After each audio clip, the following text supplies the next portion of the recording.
안녕하세요. 오늘도 사연살롱을 찾아주셔서 감사합니다. 현재 남편하고 아기 한 명 키우며 살고 있는 세 식구의 아내이자 엄마입니다. 딸은 유치원 다니고 있는데 원래 제가 회사 다니다가 출산하고 나서 휴직계를 몇 년을 냈었어요.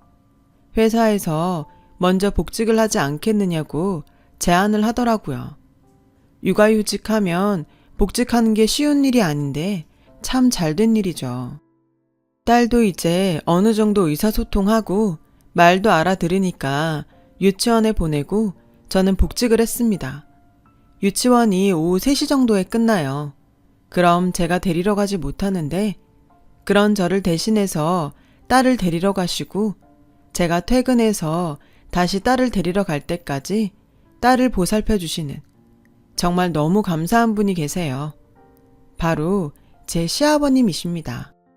시어머니는 몸이 좋지 않으셔서 남편 21살에 먼저 돌아가셨고 하나뿐인 아들만 보고 사시다가 손녀를 보신 게 정말 행복하시대요. 제가 휴직하고 있는 중에도 틈틈이 오셔선 집안일 다 해주시고 아기 봐주세요. 지금도 주말에 내가 유진이 볼 테니까 너희들은 데이트 좀 하고 와라 하시면서 딸을 돌봐주십니다.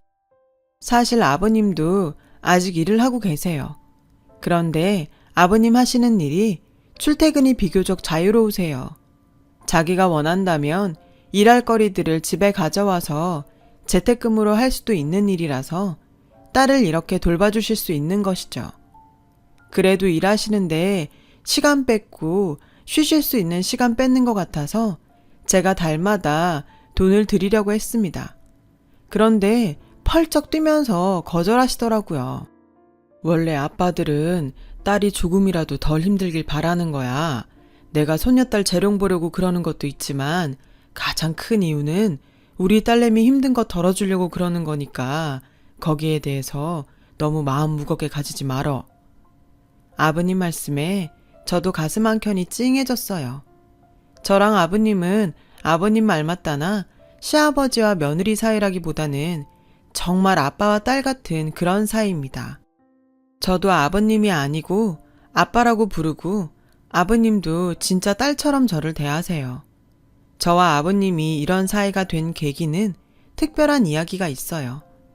사실 아버님과 저는 제가 남편을 만나기 이전부터 특별하고 깊은 인연으로 만났었던 사이예요.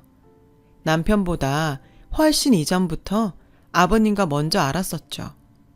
저는 외동딸입니다. 엄마, 아빠, 저 이렇게 세 식구가 같이 살았어요. 부모님 사이도 좋으셨고 두 분은 바쁘셨지만 하나뿐인 딸이라고 제게는 뭐든 다 퍼주시는 분들이셨어요. 주말에는 쉬는 시간 아끼셔서 절 데리고 나들이 가시고 잘못을 해도 부드럽게 타일러 주시는 그런 선한 분들이셨죠. 그러나 저희 가족에게 슬픔이 찾아왔어요. 바로 아빠가 암 진단을 받으신 거예요. 제가 초등학교 3학년이던 10살 때였어요. 아빠가 그 무렵에 배가 아프시다고 자주 말씀하셨습니다. 그런데 요즘 회식이 잦아서 그런가? 요즘 일이 많아서 스트레스 받으니까 소화불량이 오는가 보네 하시면서 그냥 대수롭지 않게 넘기시거나 가스활명수 한 병 드시는 걸로 끝냈습니다. 그게 화근이었어요. 그때 빨리 병원을 갔어야 하는 건데 말이죠. 아빠가 병원에 가시게 된 건 회사 화장실에서 쓰러지시고 난 후였어요. 회사 구내식당에서 점심 식사를 하셨는데 먹고 속이 좋지 않으셔서 화장실에서 개워내셨다고 해요. 그리고 나오는 길에 갑자기 피를 울컥 토하셨답니다. 그러면서 그 자리에서 의식을 잃고 쓰러지셨다고 해요. 그걸 회사 동료분이 발견해서 119에 신고해서 병원으로 옮겨졌고요. 병원에서 정밀검사와 온갖 검사를 다 받으셨고 그 결과는 위암이었습니다. 엄마, 할머니, 할아버지 모두 충격을 받으셨어요. 아직 딸이 10살밖에 되지 않았는데 위암이라니 다들 믿을 수가 없었죠. 그날부터 아빠는 바로 수술을 받으셨고 항암 치료와 방사선 치료를 시작하셨어요. 항암 치료는 그 치료보다 약의 독함과 부작용이 정말 고통스러운 치료입니다. 더군다나 위암이셔서 먹는 것에도 극도의 제한이 걸려서 정말 힘들어 하셨죠. 아빠는 몇 달 새에 살이 15kg 이상 빠지시고 저보다도 더 말라가셨습니다. 피부는 창백해졌다가 누래졌다가를 반복했고 드라마나 영화에서 나오는 암 환자들처럼 머리카락이 빠지기 시작하셨어요. 결국 아빠는 엄마에게 자신의 머리를 밀어달라고 부탁하셨어요. 삭발을 한 아빠의 모습을 본 날 아빠는 저를 놀라게 하지 않으시려고 일부러 환하게 웃으시면서 아빠 빡빡머리다. 빡빡머리 웃기지? 하고 농담을 건네셨습니다. 그러나 저는 아빠가 머리를 밀고 나자 우리 아빠가 정말 암에 걸렸구나 라는 게 실감이 나서 눈물이 났어요.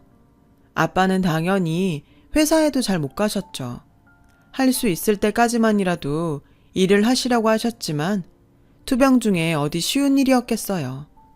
결국 엄마가 회사에서 근무 시간을 늘리셨습니다. 다행히 엄마 회사도 꽤 큰 회사라 엄마는 걱정 없이 열심히 일하신 대로 벌 수 있었어요. 병원비도 보험과 모아둔 돈으로 해결이 가능한 비용이었고 할머니, 할아버지도 도와주셨습니다. 주위에서는 그래도 아직 젊으니까 열심히 치료받으면 다 이겨낼 수 있어 라고 늘 위로했죠. 아빠는 정말 열심히 치료를 받으셨어요. 위를 반 이상 드러내는 끔찍한 수술과 독하디독한 항암 치료를 건디시면서도 늘 저를 챙기셨고 저를 사랑해 주셨던 우리 아빠였어요.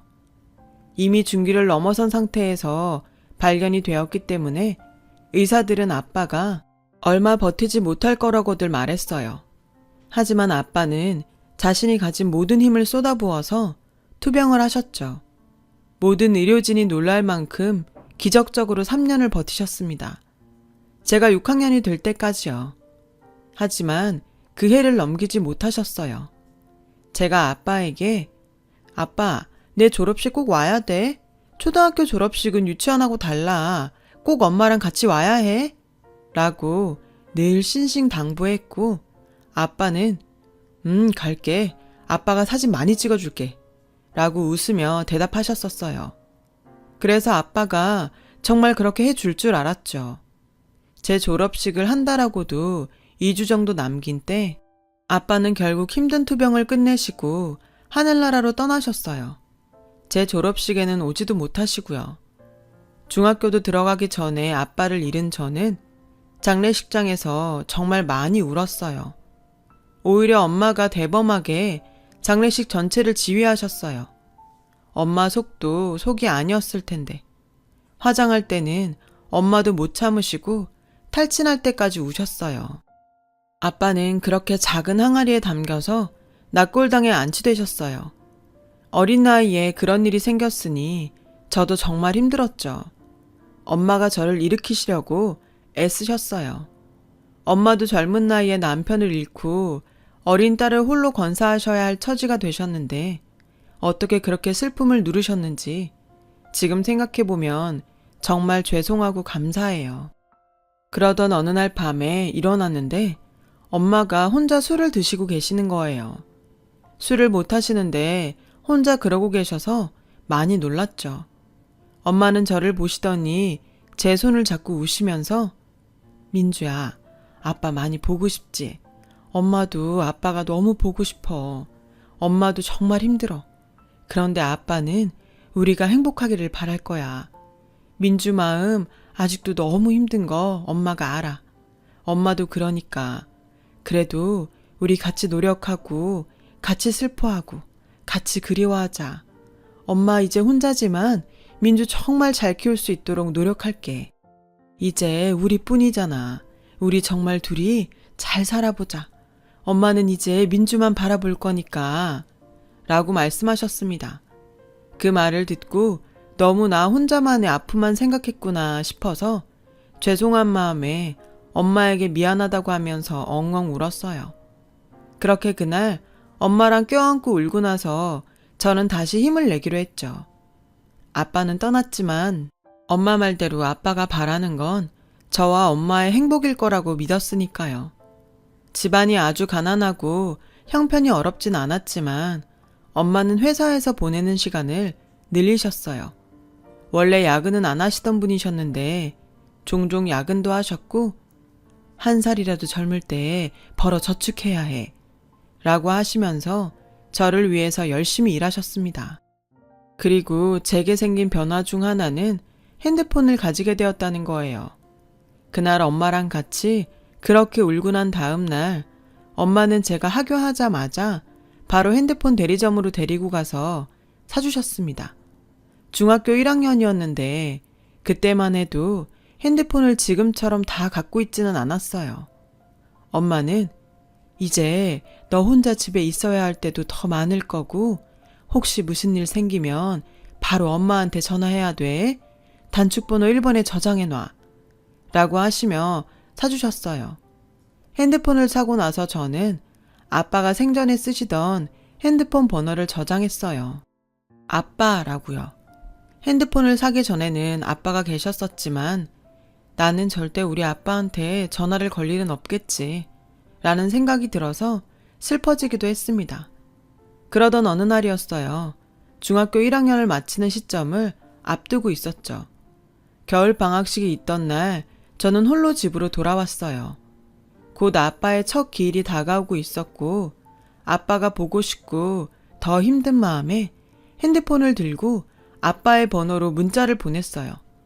답이 오지 않을 것임을 알면서도요. 아빠, 오늘 방학했어. 아빠는 잘 있어? 하늘에서 잘 보고 있는 거지? 나 개근상도 탔고 이제 2학년 올라가면 더 잘할 거야. 엄마도 잘 챙길 거고. 아빠 많이 보고 싶고 정말 사랑해. 그렇게 문자를 보내고 1시간이 조금 넘었을까? 정말 지금 생각해도 소름이 돋는 일이 일어났습니다.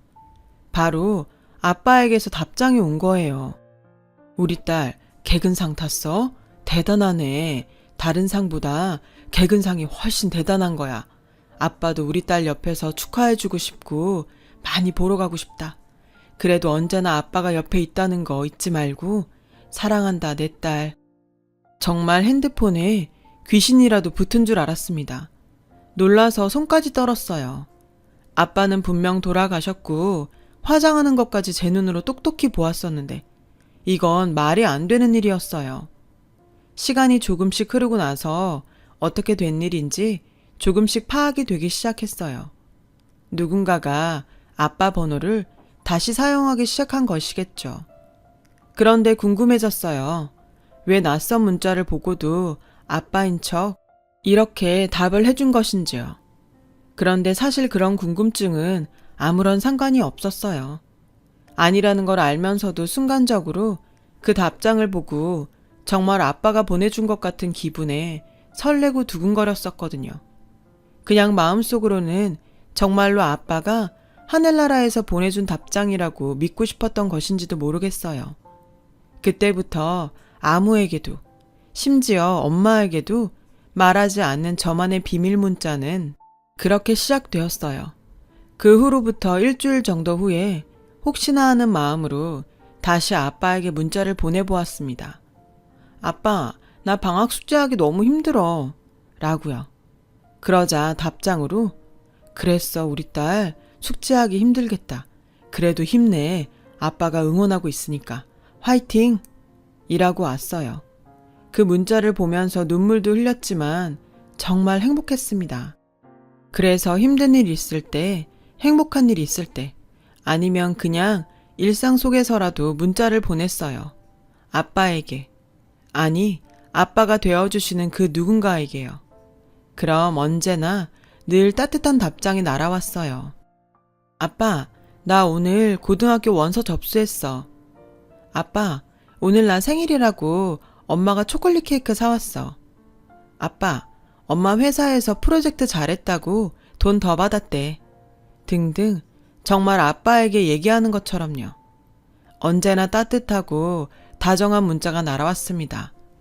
문자는 해가 바뀌어도 제가 고등학교를 가서도 몇 년 동안 계속되었어요. 심지어 첫 해가 지나고 그 다음 해에는 제 생일날에 그 번호로 먼저 우리 딸 생일 축하해. 아빠가 너무 사랑해. 라고 문자가 왔어요. 그 문자를 보고 정말 너무 행복했습니다. 그렇게 아빠와 문자를 주고받으면서 마음의 상처도 힘든 것도 점점 덜해졌고요. 대학에 합격했을 때도 축하 문자를 받았고, 대학 생활을 하면서도 힘든 일이 생기면 무조건 아빠와 문자도 주고받았어요. 그리고 저는 대학교 4학년이 되어서 남자친구를 사귀게 되었어요. 제가 봉사 동아리를 했었거든요. 미술계통 전공인지라 병원에 가서 중병에 걸리신 환자분들께 그림을 가르쳐드리는 봉사활동이었어요. 그곳에서 만난 사람이었습니다. 저보다 연상이었고 소아암 환자들을 위한 옷을 만들어주는 봉사를 하는 기업에서 일하는 직원이었죠. 그 사람이 먼저 제게 호감을 가지고 다가왔고 저도 그 사람이 싫지 않아서 연락을 하다가 사귀게 되었어요. 연애를 하면서도 같이 병원으로 계속 봉사활동을 다녔어요. 저는 대학을 졸업하고 나서 직장에 취직을 하게 되었죠. 주말이나 휴일에 틈틈이 시간을 내서 혼자 혹은 남자친구와 같이 병원으로 봉사활동을 갔었어요. 특히 암에 걸리신 어르신분들이 말동무가 되어드리는 것이 좋았어요. 애초에 제가 환자분들 봉사활동을 시작한 것도 암으로 돌아가신 저희 아빠 생각이 나서였거든요. 어느 날 남자친구랑 같이 봉사활동을 갔었어요. 저는 암병동에, 남자친구는 소아암 병동에 있다가 끝날 시간에 노비루마와 만났어요. 그런데 그날 남자친구의 눈이 새빨갛게 부어있더라고요. 왜 그래? 무슨 일 있어? 라고 물으니 오랜 기간 동안 투병을 해서 오래 봐왔던 여자아이 한 명이 오늘 결국 하늘나라로 떠났다고 했습니다. 내가 봉사활동 오기 시작한 그때쯤부터 있던 아이였어. 오랜 시간 동안 강하게 잘 견뎌줘서 꼭 맞는 골수 이식 받고 완치할 거라고 믿었었는데 라면서 많이 울었습니다. 우리 동생 생각나. 우리 동생도 그렇게 아팠었어. 그때가 처음이었어요. 남자친구의 동생 이야기를 들은 때가요. 나 사실 외동아들이 아니고 여동생이 있어. 너랑 동갑이야. 그런데 백혈병으로 어릴 때 죽었어. 뜻밖의 말에 조금 놀랐어요. 남자친구는 울면서 이야기를 계속 해주었어요. 동생이 10살 무렵부터 이상하게 팔다리에 멍이 많이 들기 시작했었어.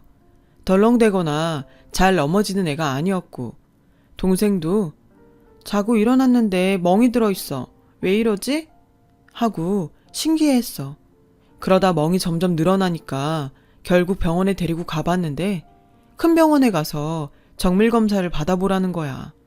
그때까지만 해도 설마 하면서 병원에 데리고 갔었어. 그런데 백혈병이라더라. 그게 백혈병의 전조 증상이었던 거야. 동생은 맞는 골수가 나올 때까지 끔찍한 항암 치료를 견디면서 3년 가까이 투병했어. 머리가 너무 빠지니까 삭발을 해야 했는데 절대로 그건 싫다고 엉엉 울던 모습이 아직도 눈앞에 서네. 착한 아이였어. 항암 치료하면서도 엄마 아빠 걱정만 했었거든. 그러다 결국에 초등학교 졸업을 앞두고 세상을 떠났어. 동생이 떠나고 나서 한동안 집이 힘들었었어. 엄마도 동생이 떠나고 나서 몸과 마음이 모두 병들었어. 그래서였는지 엄마는 내가 대학교 2학년 때 심근경색이 오셔서 돌아가셨어. 아빠는 아직도 엄마랑 동생 사진을 곁에 두고 주무셔. 남자친구의 이야기를 들으면서 저도 하염없이 눈물을 흘렸어요. 사랑하는 가족이 끔찍한 병에 걸려서 아파하고 힘들어하고 결국에는 세상을 떠나버리는 걸 보는 것이 얼마나 고통스러운 일인지를 저도 잘 알고 있었으니까요. 그래서 저도 남자친구에게 제 아빠 이야기를 하게 되었어요. 그렇게 건강하던 아빠가 암 판정을 받고 괴로운 항암 치료를 견뎌내고 꼬챙이처럼 말랐던 모습을 지켜보다가 결국에는 아빠를 떠나보내야 했던 그 이야기를요. 우리가 세상에 살아서 열심히 행복하게 사는 게 먼저 간 우리 아빠랑 오빠 동생을 위한 최선의 길일 거야. 우리 열심히 살자.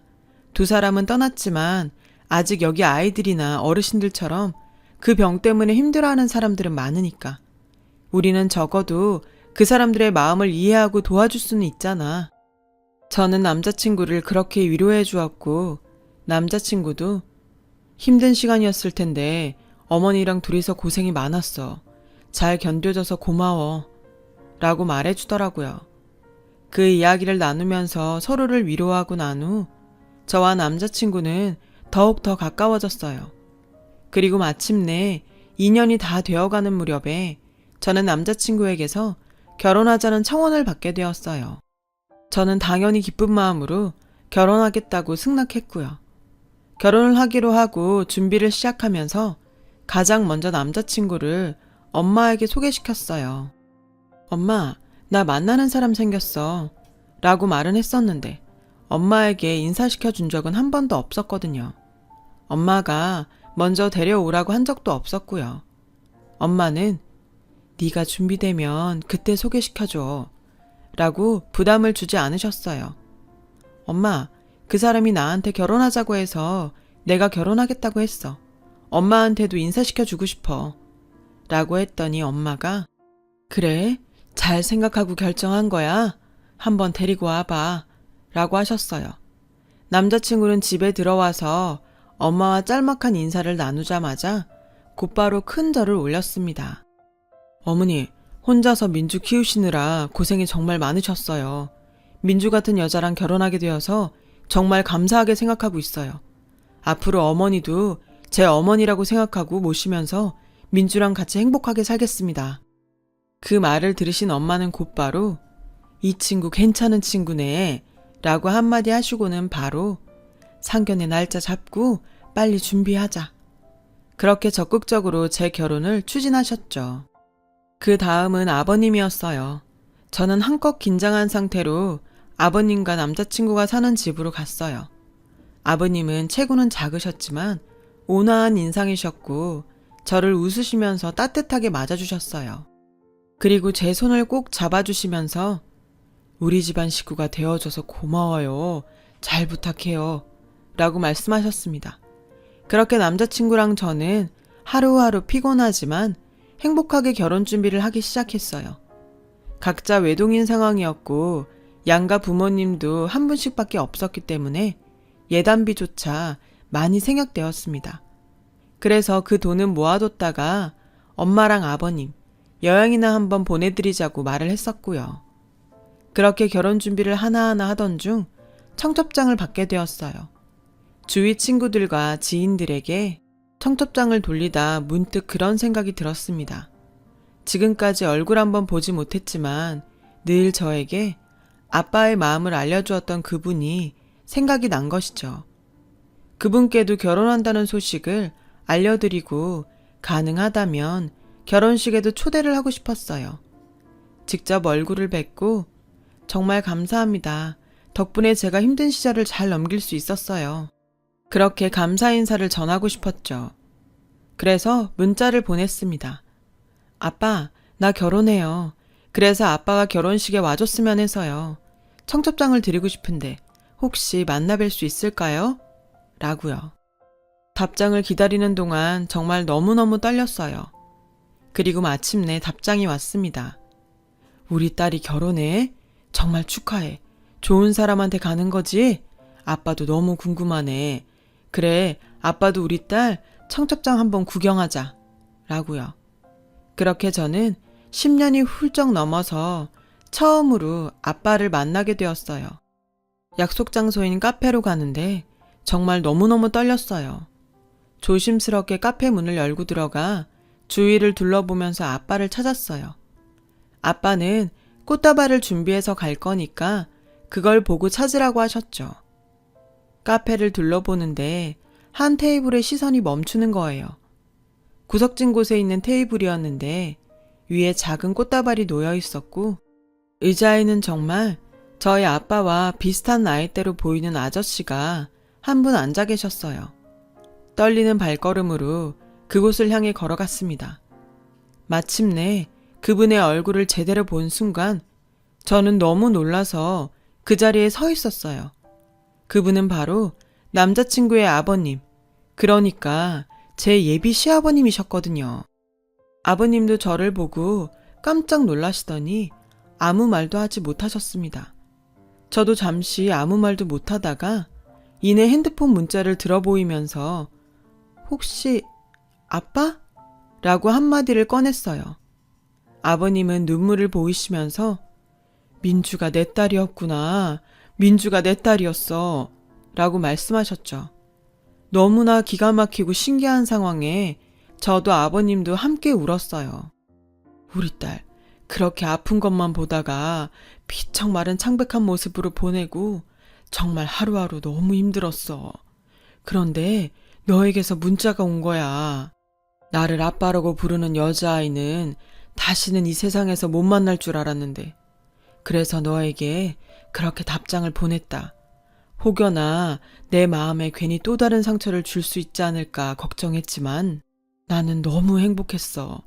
아파서 먼저 간 우리 딸이랑 다르게 건강하게 무럭무럭 잘 자라는 것 같아서 그것도 행복했고 그런데 그 아이가 너였다니. 저는 아버님을 꽉 안아드리면서 아빠 고마워요. 아빠도 내 아빠예요. 지난 시간 동안 힘들 때마다 아빠의 문자를 보면서 힘냈어요. 라고 말씀드렸어요.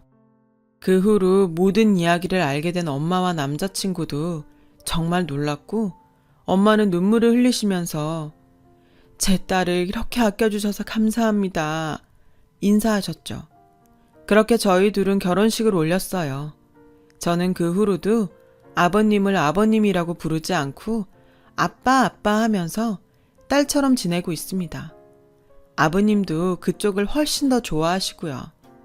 하늘에 계신 아빠가 보내주신 최고의 선물인 것 같아요.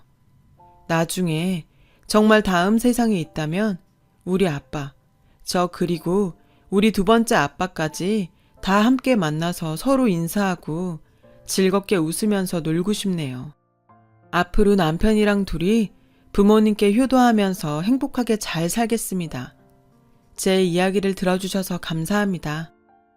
여러분, 사연 댓글에 응원과 현명한 조언 부탁드려요. 좋아요와 구독은 저에게 큰 힘이 됩니다. 오늘도 좋은 일 가득하세요.